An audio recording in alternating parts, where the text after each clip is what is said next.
How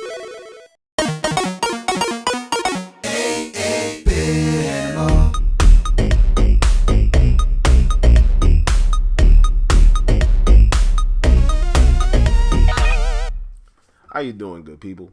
This is the 8-Bit Animal, and today is a day I use to watch G.I.Joe the movie, play G.I.Joe video games, and watch the G.I.Joe cartoon. And it's kind of all I really have felt up to doing the last few years as far as July 4th is concerned.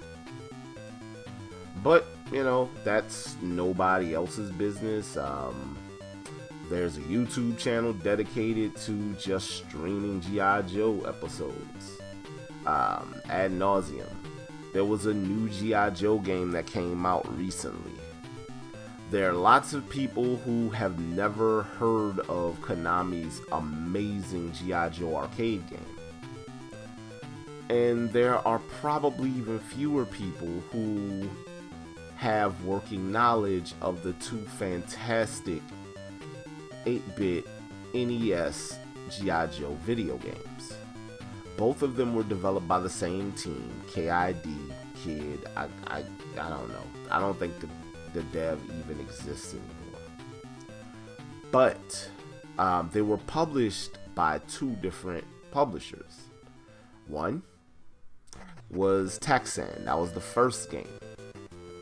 The second game, the one we're going to talk about today, was published by Capcom.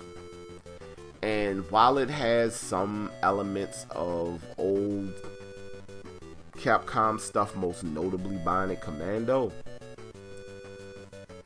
this game definitely takes hints from other stuff from KID. Today, we're going to take a look at G.I. Joe, the Atlantis Factor. Now, in this game, it takes place a little bit after the events of the first game. We find out that the final stage, the Cobra's base in that first game, was actually on an island that was a part of the lost continent of Atlantis. And Cobra Commander did not survive the battle. And at the end of everything, Cobra went on a quest to revive Cobra Commander. They found a power source on that island and used it to resurrect him. And they began to resurrect Cobra's army. And this is a very wild, convoluted, sci-fi heavy storyline. And I'm not mad at it at all. It's as ridiculous as every really good multi-part episode of G.I. Joe. I mean, do any of y'all not remember Arise Serpentor Arise, or the episode where a bunch of Joes ended up in a alternate dimension where they were all dead? Or the episodes where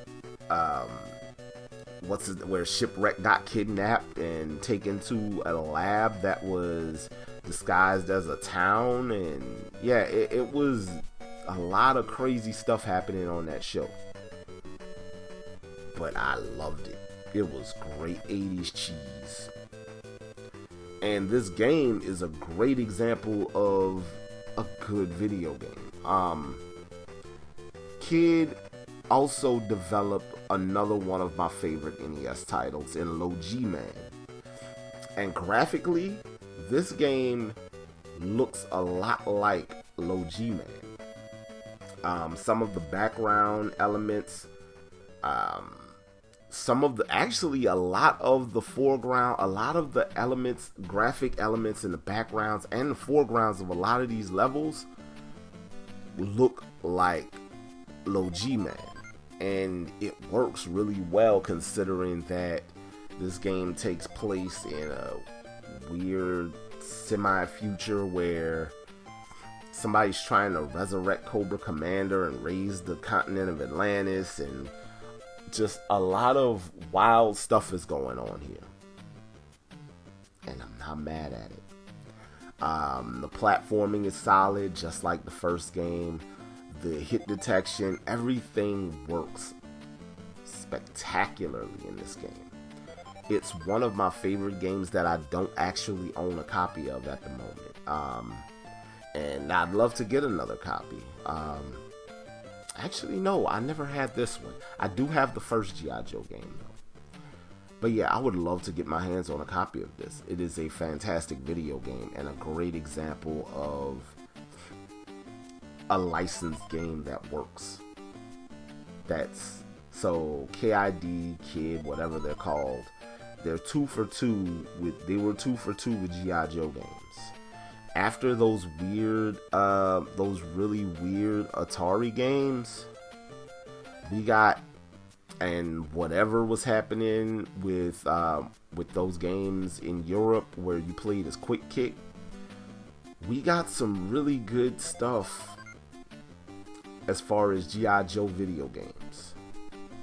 And yeah, you should go out of your way to play all of them, because they're really, really good. And they're really good in different ways.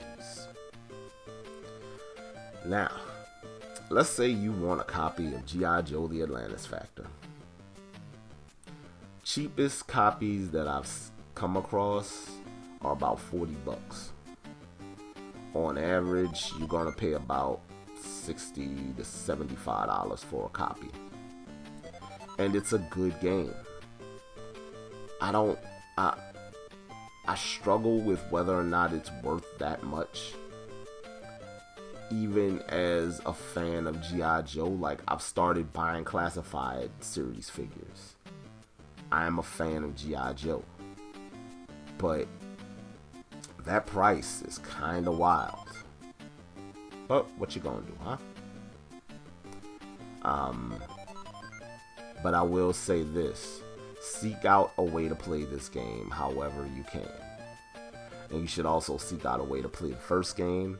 And you should definitely seek out a way to play the Konami game. This newer game that just came out about a couple of years ago, Operation Darkness, I've played a little bit of it. It doesn't reinvent the wheel, but it's alright. It just feels like a regular squad-based shooter. It ain't awful, but it would have been better as a single player squad, like a single player experience, like the old games, in my opinion at least. But anyway, this has been the 8-Bit Animal, and I'll catch you beautiful people tomorrow.